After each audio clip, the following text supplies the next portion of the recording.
Dear student, welcome to Vikas movement higher secondary school YouTube channel. ठीक है, तो बच्चों आज हम आपको क्लास 10 की साइंस पढ़ाएंगे। ये शायद फर्स्ट लेक्चर है हमारा साइंस का। ठीक है, और अभी तक साइंस में कोई लेक्चर नहीं पढ़ा है। ठीक, तो first lecture of biology life processes. तो चले, क्या नाम है चैप्टर का? Life processes. ठीक है, सबको समझ में आ गया चैप्टर का नाम? आपके पास बुक्स है तो आप खोल के बैठो, जिसके पास नहीं है वो यहाँ फोकस करे। ठीक है, तो देखो लाइफ प्रोसेस चैप्टर में एनसीईआरटी सबसे पहले क्या बता रही है? उसका फर्स्ट टॉपिक है difference between life and alive. ये कोई टॉपिक के रूप में नहीं दिया है, बट ये लाइन है वहां पर, बहुत इंपॉर्टेंट पैराग्राफ है। तो एनसीईआरटी की चूंकि हमें लाइन बाय लाइन पढ़ना है, तो हम उसका पहला टॉपिक करते हैं difference between life and alive. ठीक, तो बताइए लाइफ क्या होता है? कौन सी चीज है जो लाइव होती है, कौन सी चीज है जो अलाइव होती है? अब बहुत से बच्चे सोच रहे होंगे कि जो दौड़ रहा है, कुत्ता दौड़ रहा है तो कुत्ता लाइव है। ह्यूमन, मान लो मैं बोल रही हूँ, तो क्या मैं लाइव हूँ? आपने ऐसे सोच लिया, हाँ मैं लाइव हूँ। तो बताओ, एक बहुत सब कॉमन सा फीचर है ब्रीदिंग, यानी कि जो भी ह्यूमन ऑर्गेनिज्म, जो भी ऑर्गेनिज्म ब्रीदिंग करता है तो वो क्या लाइव है? यस, इट वुड बी, वो लाइव है। बट तो एक क्वेश्चन हम पूछते हैं, बताओ प्लांट्स, क्या ये आपको दिखाई देते हैं लाइव है? क्या आपको ये दिखाई देते हैं लाइव है? क्या आपको ब्रीदिंग करते दिखाई देते हैं? नहीं, ब्रीदिंग करते तो नहीं दिखते ना। आप बाहर से किसी प्लांट को देखोगे तो आप ये तो नहीं बता पाओगे लाइव है या नहीं, है ना? तो इसका मतलब ऐसे केवल देखने से हम नहीं बता सकते कि क्या लाइव है क्या नॉन लाइव है, अलाइव नहीं है। ठीक है, आप कैसे बताओगे? मुझे बताओ आप। तो इसका क्वेश्चन, ये क्वेश्चन बहुत ही मेजर क्वेश्चन था। तो इसका बायोलॉजिस्ट ने क्या आंसर दिया? जब हमने इसे बायोलॉजिस्ट से पूछा तो अकॉर्डिंग टू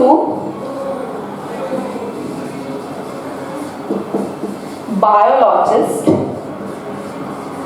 क्या कहा उन्होंने कहा कि जो भी हम ह्यूमन में लाइव या ऑर्गेनिज्म में लाइव और अलाइव की कैरेक्टर को बांटेंगे वो उसकी हम मॉलिक्यूलर बेसिस से बांटेंगे। ठीक है, मात्र हम किसी चीज को बाहरी अपीयरेंस से, उसके फिजिकल अपीयरेंस से ये नहीं बता सकते कि क्या वो लाइव है या नहीं। तो उसके लिए ये लिख लीजिए आप लोग, using visible movement, using visible movement as a defining character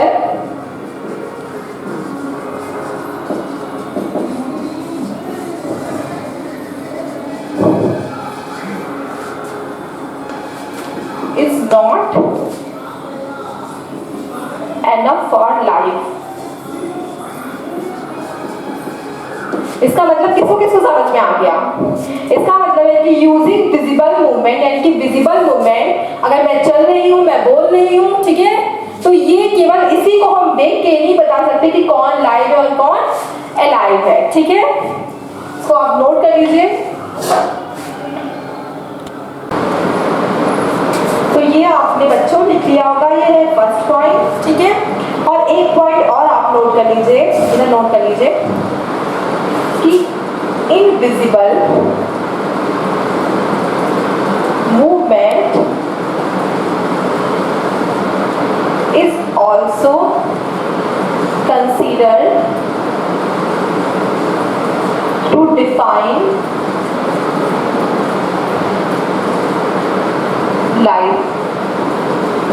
मतलब कि हम केवल बाहरी लक्षणों को देखकर नहीं बता सकते कि क्या लाइव है क्या अलाइव है। ठीक है, तो बायोलॉजिस्ट ने क्या बताया कि हम क्या करेंगे, कुछ इनविजिबल मूवमेंट को देखेंगे, उसके आधार पर हम आपको बताएंगे क्या लाइव है क्या अलाइव है, नॉन अलाइव है। अब वो छोटे मूवमेंट क्या होते हैं? एटॉमिक मूवमेंट ना, हमारी बॉडी में छोटे छोटे स्मॉल मूवमेंट, जैसा जैसे कि देखो एग्जाम्पल में ले लो आप लोग कि क्या हो सकता है, जैसे कैटाबॉलिज्म आपने पढ़ा हो। कैटाबॉलिज्म यानी कि अब कैटाबॉलिज्म क्या होता है पता है आपको? तो मैं इसको रफ कर लेते हैं, पहले सबने नोट तो कर लिया होगा ना, आई एम श्योर नोट कर लिया होगा आप लोगों ने। चलो रफ कर लें।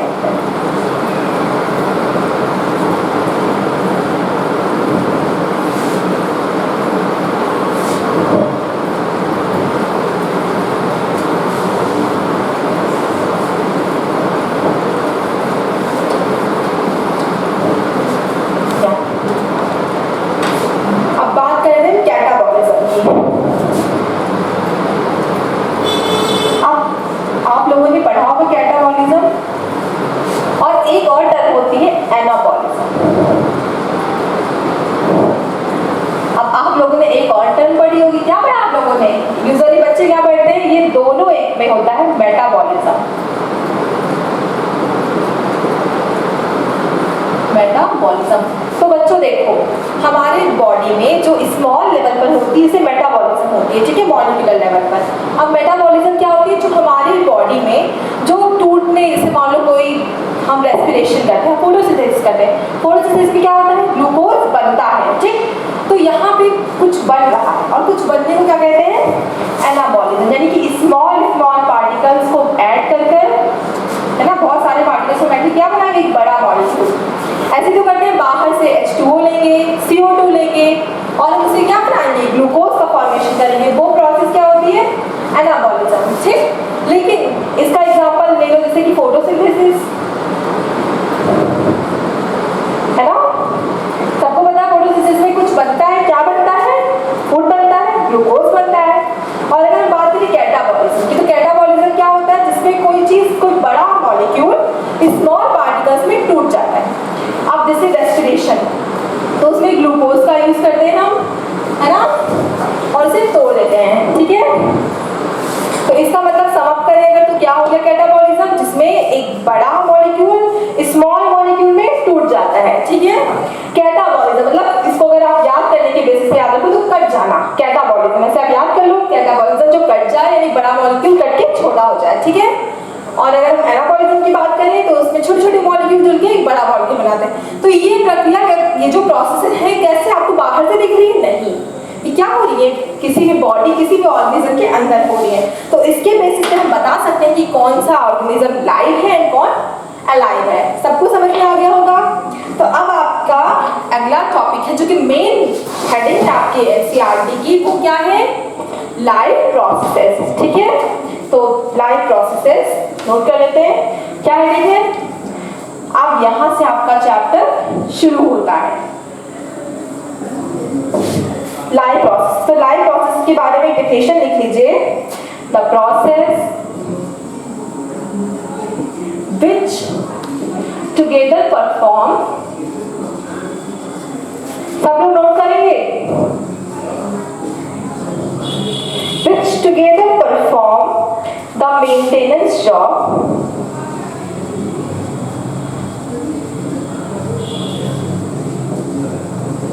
called life process,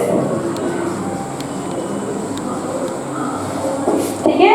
यानी कि हमारी बॉडी में जो भी कुछ मेंटेन हो रहा है, ठीक है, जो भी कुछ बन रहा है, जो भी कुछ हो रहा है, वो किस, जितनी प्रोसेस है, आई मीन वो सब किस में आती है? लाइव प्रोसेस में। तो किसी को पता है, कोई एग्जांपल है, याद है किसी को? लाइव प्रोसेस में क्या होती है? Live processes digestion, excretion, locomotion, transportation, nutrition, ये सब क्या होते हैं हमारे? ये हमारे लाइव प्रोसेस होते हैं। इसको आप लोग नोट कर लीजिए एक बार।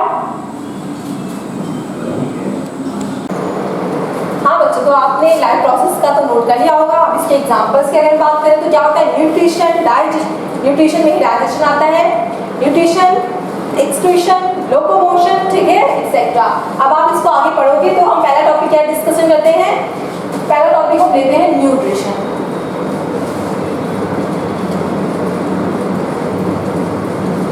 इसको हिंदी वाले, अगर हिंदी वाले बच्चे हैं तो उसे क्या कहेंगे? पोषण, न्यूट्रिशन, ठीक है।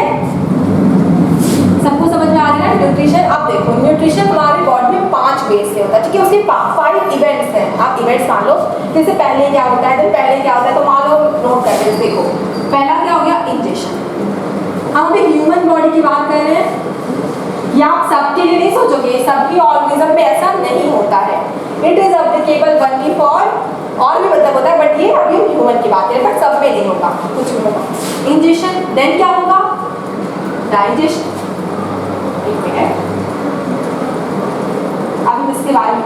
फिर क्या होगा, एब्जॉर्प्शन, देन एसिमिलेशन और इजेशन।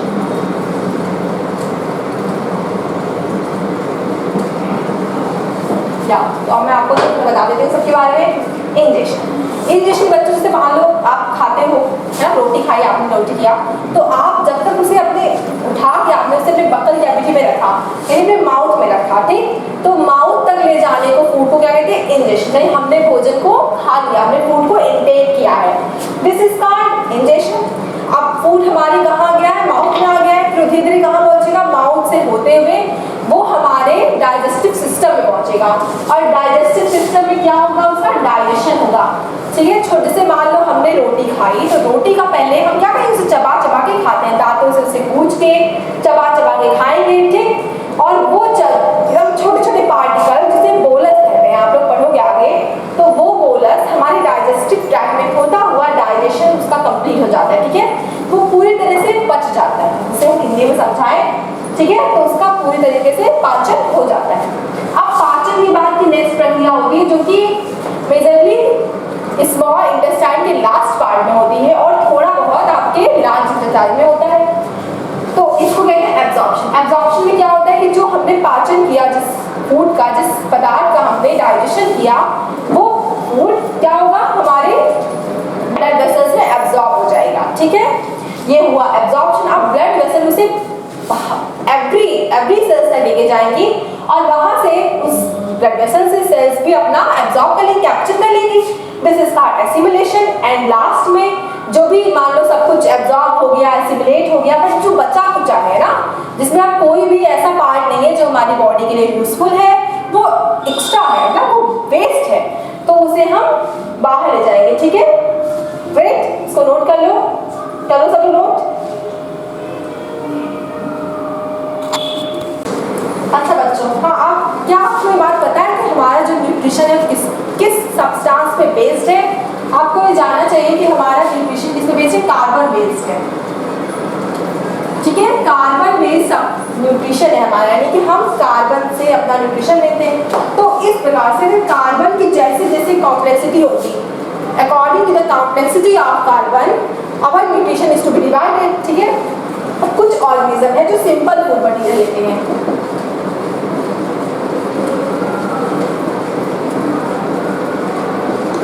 कुछ ऑर्गेनिज्म है जो सिंपल फूड मटेरियल लेते हैं और उसे ऑप्टेक करके क्या करते हैं, उसे इनऑर्गेनिक सब्सटेंस में चेंज कर लेते हैं। यानी कि उन्होंने, जैसे कि कोई भी प्लांट ले लो, तो उसने क्या किया, सॉइल से वाटर लिया, अपनी लीफ से CO2 लिया, है ना, और उसको चेंज कर लिया ग्लूकोज में, ठीक है, तो इस तरह का न्यूट्रिशन होता है। ये आपका फर्स्ट टाइप न्यूट्रिशन है ना, इसको क्या कहते हैं, इस न्यूट्रिशन कहते हैं ऑटोट्रॉफिक। समझ में आया कि कुछ ऑर्गेनिज्म जो सॉइल से, एटमॉस्फेयर से अपना सिंपल फूड लेते हैं और उसे कॉम्प्लेक्स फूड में, इनऑर्गेनिक फूड में चेंज कर लेते हैं, ऐसे टाइप के न्यूट्रिशन को कहते हैं ऑटोट्रॉफिक न्यूट्रिशन कहते हैं। एग्जांपल आप सबको पता होगा यूजुअली कौन, green plants, green plants show करते हैं ऑटोट्रॉफिक न्यूट्रिशन, ठीक है। तो उस पर क्या है, जैसे मान लो, सपोज करो, हाँ,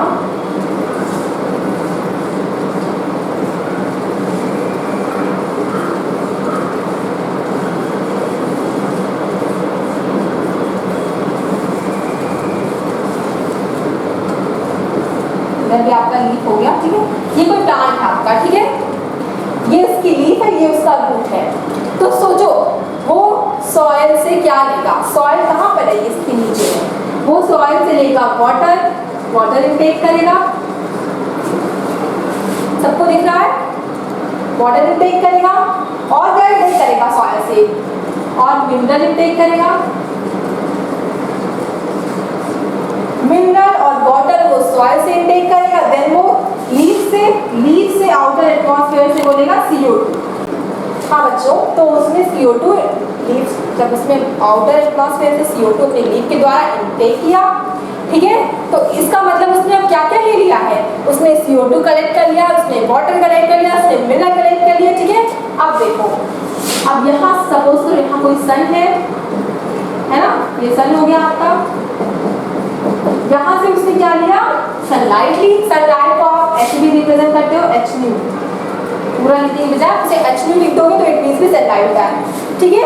और उसके लीफ में है ना, लीफ में उसकी एक स्ट्रक्चर होता है जिसे कहते हैं प्लास्टिड, ठीक है। तो प्लास्टिड से वो उसमें ग्रेना होता है जिससे वो क्लोरोफिल उसमें होता है, और वही क्लोरोफिल इस सन की लाइट को कैप्चर कर लेता है।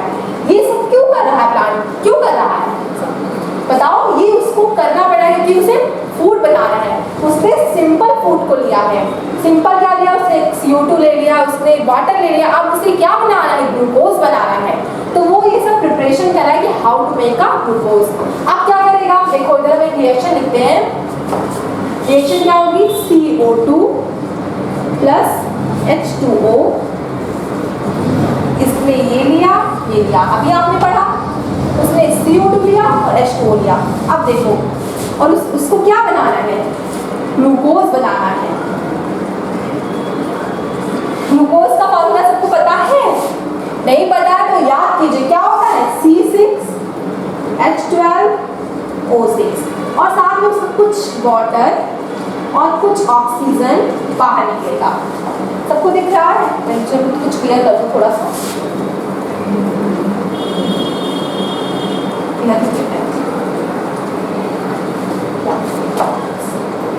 ग्लूकोज क्या हो गया, C6H12O6 plus H2O plus O2, ठीक, समझ में आ गया सबको? ठीक है। उसने कितना लिया, उसने 12H2O लिया, ठीक है, और यहाँ उसने कितना रिलीज किया, 6H2O रिलीज कर दिया। इसका मतलब कि कोई भी प्रोसेस में अगर हम 12H2O और CO2 लेते हैं, CO2 उसने कितना लिया, 6CO2 लिया, ठीक है। 6CO2 प्लस 12H2O अगर वो लेता है, यानी प्लांट ने इकट्ठा किया, तो उसे किसमें चेंज किया, ग्लूकोज में। ग्लूकोज का फॉर्मूला याद करो, प्लस उसने कुछ पानी, देखो यहाँ वो पानी ले रहा है बट वो रिलीज भी कुछ पानी कर रहा है। तो आप ऐसा नहीं कि पानी को यहाँ से बैलेंस करके हटा दोगे, ऐसा आपको नहीं करना है। उसने कुछ H2O भी निकाला और प्लस कुछ O2 निकाला। कितना O2 निकाला, 6O2 निकाला। तो देखो आपको याद करने का सबसे अच्छा तरीका है, आप इस रिएक्शन को कैसे लिखेंगे, आप पहले एक साइड पे CO2 प्लस वाटर, यानी उसने क्या लिया, CO2 वाटर लिया, दूसरी साइड से क्या बनाया, ग्लूकोज बनाया, और कुछ पानी निकला, और साथ में क्या निकला, ऑक्सीजन निकली। अब आप केमिस्ट्री पढ़ते हो, आपको सबको पता है बैलेंस कैसे करना है, आप बैलेंस कर लो, मैंने आपको बताया बैलेंस के। ये आपका बहुत इंपॉर्टेंट है क्योंकि कभी कभी ये रिएक्शन ही पूछ ली जाती है, इसको आप याद करोगे, ठीक है। सब नोट करो इससे पहले।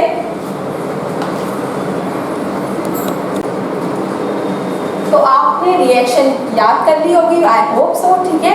एक बात, एक दो पार्ट और है जो आपको याद रखनी है इसमें, कि जो बेटा जो O2 निकलती है, ठीक है, वो किसकी होती है, क्या वो CO2 से O2 मिलती है? देखो CO2 में भी O2 है, ऑक्सीजन है, और H2O में भी ऑक्सीजन है। तो बताओ वो ऑक्सीजन कौन दे रहा है, पानी दे रहा है, कार्बन डाइऑक्साइड दे रहा है?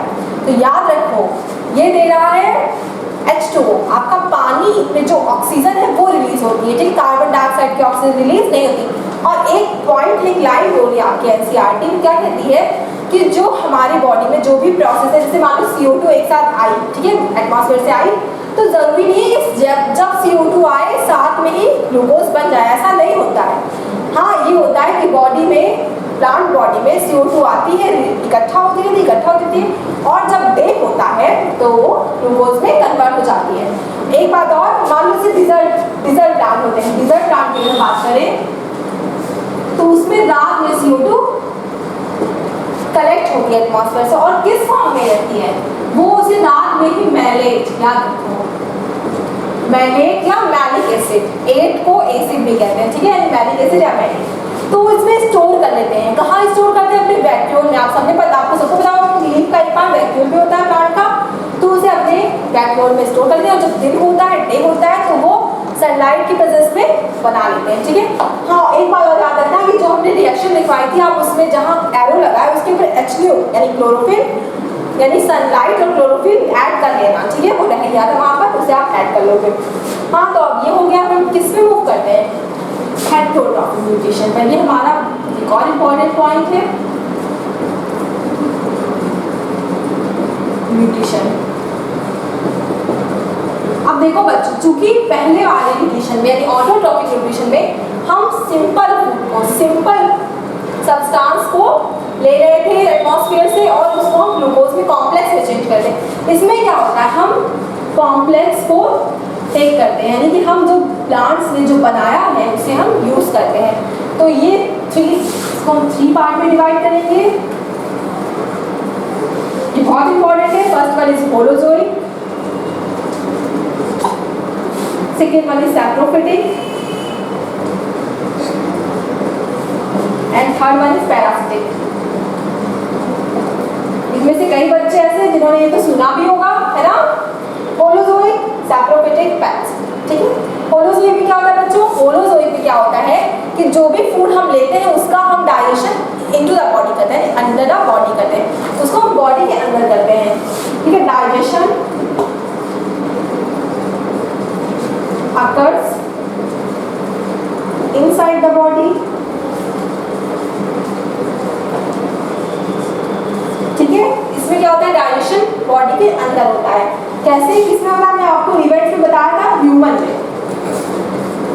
ठीक है, ह्यूमन में। ये आपको दिख रहा है, नहीं दिख रहा है, थिंक, रुको, हाँ, होलोजोइक में digestion occur inside the body। ठीक है, एग्जाम्पल लिख लो, ह्यूमन। सबको लग जाएगा, समझ में भी आ रहा है। इसमें पहले क्या होगा, इंजेक्शन होगा, डाइजेशन उसके बाद होगा। लेकिन जो सैप्रोफाइट है, सैप्रोफाइट जिसे आपने देखा होगा, कोई मक्खी है, ठीक है, हाउस फ्लाई है, वो क्या करती है, वो पहले फूड को इंजेक्ट नहीं करती, इंजेक्शन नहीं करती, वो पहले उसका डाइजेशन करती है। वो क्या करती है, जैसे मान लो कोई ब्रेड है या कोई चपाती है, तो वो उस पर जाके बैठ जाएगी और उस पर पहले अपना उसका जो सलाइवा है वो निकालेगी और उस सलाइवा से क्या होगा, सबसे पहले डाइजेशन हो जाएगा और वो उस डाइजेस्टेड, पहले वो डाइजेस्ट हो गया उतना पार्ट और फिर उसने उसे इंजेस्ट कर लिया। तो इसमें क्या होगा, digestion occurs outside the body। Example, bacteria ले लो, जैसे यीस्ट हो गया, है ना, हाउस फ्लाई हो गई। और नेक्स्ट वन क्या है, पैरासिटिक। अब पैरासिटिक दो तरह के होते हैं, एंडोपैरासिटिक, इधर आप सबको दिख रहा है बच्चों, देखो, एंडोपैरासिटिक एंड एक्सोपैरासिटिक।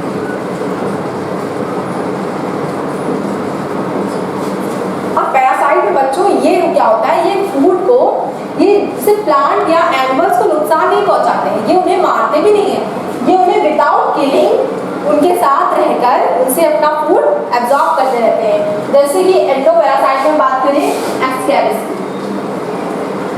आपने पढ़ा होगा आई थिंक सभी बच्चे जिन्होंने क्लास 9 में एक चैप्टर पढ़ा होगा जिसमें कि आपको पूरा एनिमल किंगडम पढ़ाया गया था ना, जिसमें आपको फोरिफेरा, सीलेट्रेटा, निडेरिया, उसमें निडेरिया, टीनोफोरा, ठीक है, निडेरिया, वो सीलेट्रेटा निडेरिया सेम होता है, टीनोफोरा, प्लेटीहेल्मिन्थेस एंड एस्केहेल्मिन्थेस। तो ये है एस्केहेल्मिन्थेस का प्राणी है एस्कैरिस। ठीक है, ये हमारी बॉडी के अंदर रहता है, ह्यूमन बॉडी के अंदर रहता है, ये उनकी हमारी ह्यूमन बॉडी गट में रहता है और ये वहीं पर रहकर अपना फूड इंटेक करता है। तो इसका मतलब क्या होगा, ये ना हमको किल तो नहीं करता ना, नहीं, हम जी रहे, हम इसके साथ रहते हैं, बहुत लोगों में मिलेगा आपको, ठीक है, और ये हमारी बॉडी से फूड लेता रहता है। ठीक, तो इस तरह क्या हो गया, एंडोपैरासिटिक हो गया। अब एक्सोपैरासिटिक की बात करें, आपने बहुत लोगों के देखा होगा सरों में उनके जो बाल होते हैं उसमें आपको जुएं दिखती होंगी, ठीक है, वो जुएं हो गई या और जैसे कील हो गए, है ना, टिक्स, आप जुएं का एग्जांपल लिख लो, टिक्स